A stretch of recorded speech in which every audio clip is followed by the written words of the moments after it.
दोस्तों, स्वागत है आप सभी लोगों का एक बार फिर से हैप्पी जिंदगी यूट्यूब चैनल में। दोस्तों, अगर आप अपनी लाइफ में कुछ नया सीखना चाहते हैं तो चैनल को सब्सक्राइब करिएगा, बेल आइकन को जरूर दबाइएगा। 14 अक्टूबर पितृ अमावस्या है। इस दिन बहुत बड़ा अमावस्या है, रविवार का दिन पड़ रहा है और यह शनि अमावस्या भी है। दोस्तों, एक बात और भी है, बहुत बड़ा साल का सूर्य ग्रहण भी है। तो अगर आपने पितृ पक्ष में 14 दिन में अगर आपने कोई भी उपाय नहीं किया है तो आज हम आपको पितरों के निर्मित यह उपाय आपको बताने जा रहे हैं। के लिए एक दीपक यहाँ जरूर जलाएं। इसको रात में दीपक जलाकर खुश किया जाता है।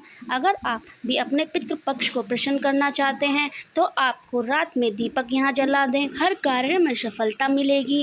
मृत्युदंड कुश, काल सर्प दोष, राहु दोष, नजर दोष हो जाएगा खत्म। किस्मत पर लग जाएंगे चार चांद, लक्ष्मी दौड़ी चली आएंगी आपके घर, कंगाल भी हो जाएंगे धनी।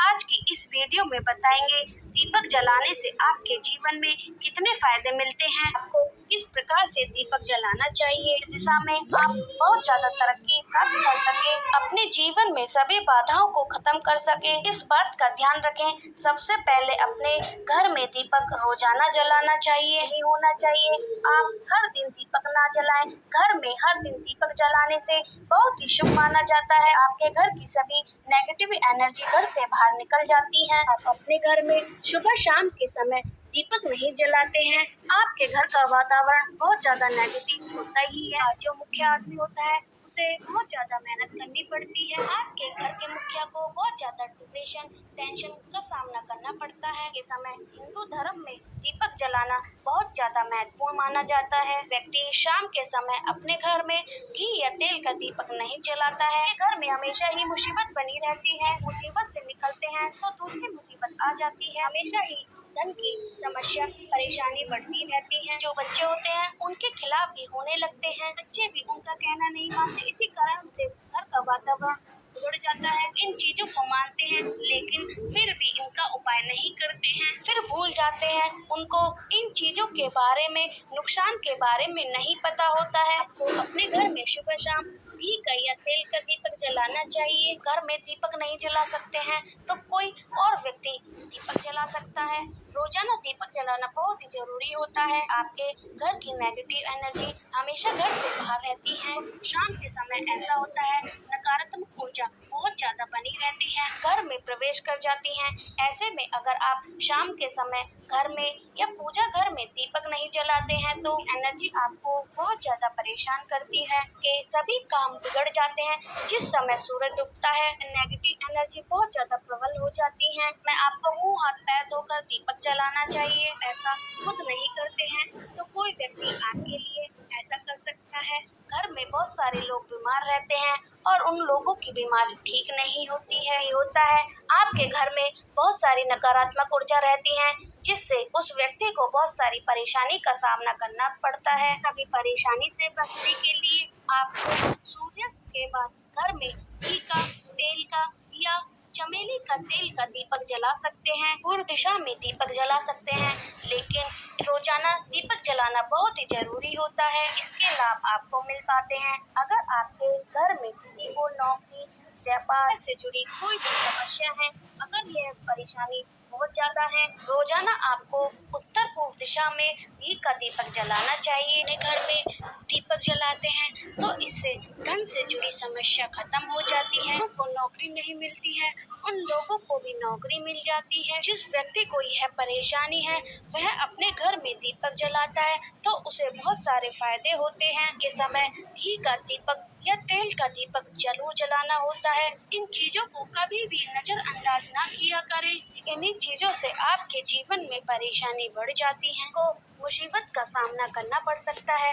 आपको यह जानकर हैरानी होगी कि दीपक जलता है उससे आपके घर का वातावरण शुद्ध हो जाता है और नकारात्मक शक्ति नहीं आती और आपका जीवन सुख में हो जाता है। घर का वातावरण सकारात्मक हो जाता है और घर में रहने वाले लोग और एक दूसरे के साथ करने लग जाते हैं। घर में तेल का दीपक जलता है जो घर के आसपास का वातावरण है वो नकारात्मकता को दूर करती है। दीपक से जलने वाला धुआं होता है वह घर के नकारात्मक ऊर्जा को दूर कर देता है, आपके आसपास के वातावरण को पॉजिटिव बनाता है। जरूरी चीज होती है आपको इंसान को जरूर करना चाहिए। आप अपने जीवन में सफलता पा सकते हैं।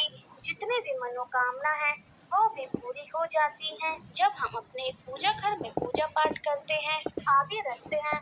दोस्तों, मूर्ति का क्या महत्व होता है आज हम आपको इस वीडियो में बताएंगे। पूजा घर में दो मूर्ति एक साथ होती हैं, वहाँ पर बनता है राजयोग। दुनिया आपके कदमों में आ जाती है। का तात्पर्य ये है कि आपको स्वर्ग सुख प्राप्त हो जाता है। आपने कल्पना की है, जिसकी आपने मनोकामना मांगी है। जब हम अपने पूजा घर में पूजा पाठ करते हैं, फिर देखने और आदि मनाने का प्रयत्न करते हैं, हमें उस पूजा का फल प्राप्त हो जाए। उन्हीं के अनुरूप घर में लगवाते हैं तो हम उन सुंदर देवी देवता का मुख देख सके, हम उनका आशीर्वाद प्राप्त कर सके। लेकिन दोस्तों, पूजा घर में इन देवी देवताओं की मूर्ति के साथ अन्य देवी देवताओं की मूर्ति भी रखते, निश्चित तौर पर हमारी किस्मत बदल जाती है। देखते ही देखते हमारे अंदर की सारी कंगाली समाप्त हो जाती है। तो अब बात करते हैं उन दो मूर्तियों के बारे में जिन्हें एक साथ रखना चाहिए, आपको उसका सच्चा स्वर्ग सुख प्राप्त हो सके। सबसे पहले अगर हम किसी मूर्ति की बात करें तो अगर आप श्री कृष्ण के सच्चे भक्त हैं, बाल गोपाल की मूर्ति रखते हैं, श्री कृष्ण के साथ आपको माता रानी राधा की तस्वीर जरूर रखनी चाहिए। आपके पास की मूर्ति है तो आपको राधा कृष्ण की मूर्ति जोड़े के साथ रखनी चाहिए। यह एक प्रेम और एकता की निशानी होती है। जिस भी घर में इन दोनों की मूर्ति होती है वह कलेश नहीं होता है। पति पत्नी और परिवार के बीच परस्पर प्रेम रहता है। घर में धन धान की अपने आप होती है। आप घर में इन दोनों की मूर्ति रखते हैं तो निश्चित ही आपको फायदे प्राप्त होंगे। कई लोग अपने घर में माता लक्ष्मी की पूजा करते हैं, सोचते हैं भगवान विष्णु की पूजा करें या ना करें, फिर उनकी मूर्ति साथ में रखें या ना रखें। आपको हमेशा भगवान विष्णु और माता लक्ष्मी की पूजा एक साथ जरूर करनी चाहिए। तो देव अधिदेव महादेव विष्णु ब्रह्मा विष्णु को स्वर अधिक देव माना जाता है। त्रिदेव में भगवान विष्णु को पूजा जाता है। पूजा घर में लक्ष्मी नारायण की संयुक्त मूर्ति रखते हैं, निश्चित ही आपके घर में दिन दुगनी रात चौगनी तरक्की देखने को मिलती है। तो अगर आप भगवान विष्णु की पूजा करते हैं तो माता लक्ष्मी की पूजा जरूर करें, और अगर आप माता लक्ष्मी की पूजा करते हैं तो भगवान विष्णु की पूजा जरूर करें। कि पूजा घर में खाली माता लक्ष्मी की मूर्ति है तो उनके दाईं तरफ भगवान गणेश या कुबेर की मूर्ति जरूर रखें।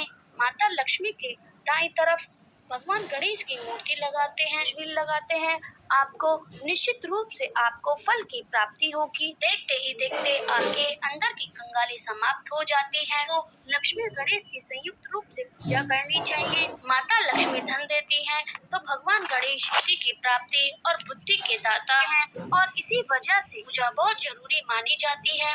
कई लोग पूछते हैं हम अपने घर में हनुमान जी की तस्वीर या मूर्ति रखें या ना रखें, पूजा करें या ना करें। आप अपने घर में अन्य देवी देवताओं के साथ हनुमान जी की तस्वीर या मूर्ति रख सकते हैं, प्रकार की दोहराई नहीं है। हनुमान जी क्रोधित होंगे या नहीं होंगे। इसके अलावा अपने पूजा घर में भगवान श्री राम की मूर्ति या तस्वीर रखते हैं, हनुमान जी की तस्वीर रखें या ना रखें। आप हनुमान जी की पूजा करें तो आप भगवान श्री राम से कहें, भगवान श्री राम के प्रभु भक्त हनुमान जी हैं को उतना ही आशीर्वाद प्राप्त होता है जिससे कि आप हनुमान जी की मूर्ति या तस्वीर से प्राप्त होता है। आप ऐसा करें, भगवान श्री राम दरबार की तस्वीर अपने घर में लेकर आए, श्री राम दरबार की तस्वीर का पूजा जरूर करें, या फिर उनके किसी भी प्रकार की चीज आपके पास कुछ भी चीज हो तो उनका पूजन जरूर करें। सारे देवी देवताओं का आशीर्वाद प्राप्त हो जाएगा, जिसे लेकर माता सीता और अन्य देवी देवताओं का आशीर्वाद आपको मिल जाता है। अपने पूजा घर में निश्चित ही आप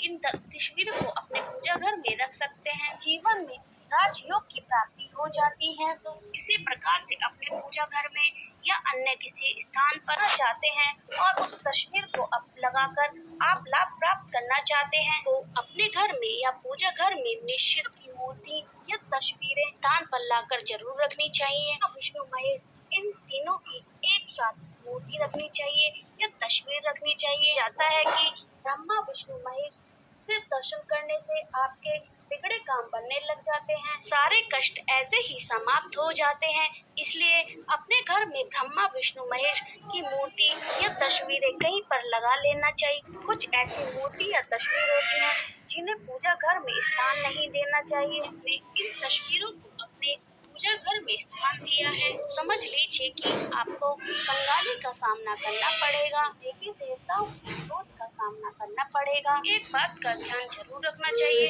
पूजा घर में गणेश जी की विषम संख्या में 5 बहुत ही अशुभ माना जाता है। मूर्ति को एक साथ रखना बहुत ज्यादा शुभ माना जाता है। आप गणेश जी की मूर्ति रखते हैं, उनके अलावा आपको कोई भी मूर्ति नहीं रखनी चाहिए। इन्हें स्थापित करते वक्त ध्यान दें कि इनका चेहरा घर के मुख्य द्वार तरफ होना चाहिए। आपको अच्छे धन की प्राप्ति हो सके तो इस बात का ध्यान रखें कि घर में अंगूठे से बड़ा शिवलिंग नहीं रखना चाहिए। हमेशा एक छोटा सा शिवलिंग रखें और इससे ज्यादा शिवलिंग आपको नहीं रखना चाहिए। तो वैसे तो आप अपने घर में शिवलिंग ही ना रखें तो बहुत अच्छा होता है। जब भी अगर आप रखते हैं तो अंगूठों के आकार से बड़ा शिवलिंग नहीं होना चाहिए, छोटा ही शिवलिंग रखें। एक बात का ध्यान जरूर रखें, एक से ज्यादा शिवलिंग घर में रखना नहीं चाहिए। आप अपने घर में शिवलिंग रखते हैं, शिवलिंग पर आपको भूलकर भी तुलसी नहीं रखनी चाहिए। अपने घर में शिवलिंग रखा है, उसके ऊपर आपने तुलसी का पत्ता रख लिया है तो आपको देवी देवताओं के क्रोध का सामना करना पड़ेगा। इससे आपको कोई नहीं रोक सकता। अगर आप अपने घर में हनुमान जी की मूर्ति रखना चाहते हैं या फिर आप हनुमान जी के बड़े भक्त हैं, बैठे हुए हनुमान जी के घर में मूर्ति ही रखना चाहिए। भगवान शिव के रुद्र अवतार हैं, ये उनको भी शिवलिंग के अनुसार ही मूर्ति रखें। पति पत्नी होते हैं, वैवाहिक जीवन जो आपने अभी शुरू किया है, हनुमान जी की तस्वीर अपने बेडरूम में भूल कर भी ना रखना चाहिए। आपको अपने जीवन में कई प्रकार के दोषों का सामना करना पड़ता है, आपको इस बात का ध्यान रखना चाहिए। हनुमान जी ब्रह्मचारी हैं, राधा रानी की तस्वीर अपने शन कक्ष में रखते हैं तो बेड के सामने की तरफ रखी हुई है कि आप सुबह उठते ही आपको उनके दर्शन हो जाएं। समझ लीजिए कि आपका जीवन मालामाल होने वाला है। प्रकार का दुख धन की समस्या आपके जीवन में कभी नहीं होगी। इसी प्रकार से आप माता दुर्गा की तस्वीर अपने घर में लेकर आना चाहते हैं तो आते हैं कि माता दुर्गा की आशीर्वाद से आप अपने जीवन में समृद्धि होते देखिए। भूल कर भी क्रोधित वाली माता दुर्गा की तस्वीर नहीं लेके आनी चाहिए, जैसे कि काली माँ महिषासुर का वध करते हुए क्रोधित वाली माता दुर्गा की तस्वीर नहीं लेके आनी चाहिए। माता दुर्गा की शांत स्वभाव वाली सुंदर मूर्ति घर में ही लाकर रखनी चाहिए। इससे आपके घर में शुभ समस्याएं दूर हो जाएंगी, धन से समस्या आपको सामना नहीं करना पड़ेगा। पितरों से पितृदोष की क्षमा मांगे और भगवान विष्णु के मंत्र का जाप करें। ओम नारायण नमः मंत्र का आपको कम से कम 11 बार जाप करना है। जाप करने के बाद आपको इस मंत्र को आपको 108 बार जाप करना है। इस प्रकार है ओम पित्रोय नमः, इसका आपको 108 बार जाप करना होगा। जो भी माला जाप करते हैं उस माला पर भी आप 108 बार इस मंत्र का जाप कर सकते हैं, पर गिनकर या माचिस के तिल्लियों पर गिनकर या फिर मिश्री के दानों को गिनकर भी आप इस मंत्र का जाप कर सकते हैं। एक बात का ध्यान रखना है, जब आप इस मंत्र का जाप करें तो दक्षिण दिशा की ओर मुख कर ही जाप करना चाहिए, क्योंकि दक्षिण दिशा में पितृदोष निवास करते हैं। मानसिक धर्म के अनुसार इस उपाय को ना करें, कोई भी शुभ कार्य ना करें। इस दिन कोई भी नया वाहन या नया मकान ना खरीदें, कि अपने लिए नए कपड़े भी ना खरीदें। आप कपड़ों का दान भी कर सकते हैं। रोजाना जरूरत का सामान पितृपक्ष में नहीं खरीदना चाहिए। पक्ष के दौरान नाखून कभी नहीं काटने चाहिए, दाढ़ी मूंछ भी नहीं बनाना चाहिए। पक्ष में आपको ब्राह्मणों को भोजन कराना चाहिए और पक्षियों को आपको भोजन जरूर कराएं। पक्ष के दौरान लड़ाई झगड़ा ना करें। तो अमावस्या के दिन अगर आप शाम के समय दहलीज पर दीपक जलाकर रखते हैं, इससे आपके पितृपक्ष भी प्रसन्न होते हैं। अगर आपने कोई भी उपाय पितृपक्ष में नहीं किया है तो यह उपाय जरूर करिएगा, आपको सभी परेशानी से मुक्ति मिलेगी। तो सूर्य ग्रहण भी है, अगर आप इन उपाय को करते हैं और आप सूर्य ग्रहण जब पड़ रहा है तो आप ओम नमो भगवते वासुदेवाय का नाम जाप करें। जाप करने से आपको सूर्य ग्रहण में कोई भी बुरा प्रभाव देखने को नहीं मिलेगा। व्यक्ति इन उपायों को कर लेता है, उनके घर से गरीबी दूर हो जाती है, दुख का हो जाता है ना।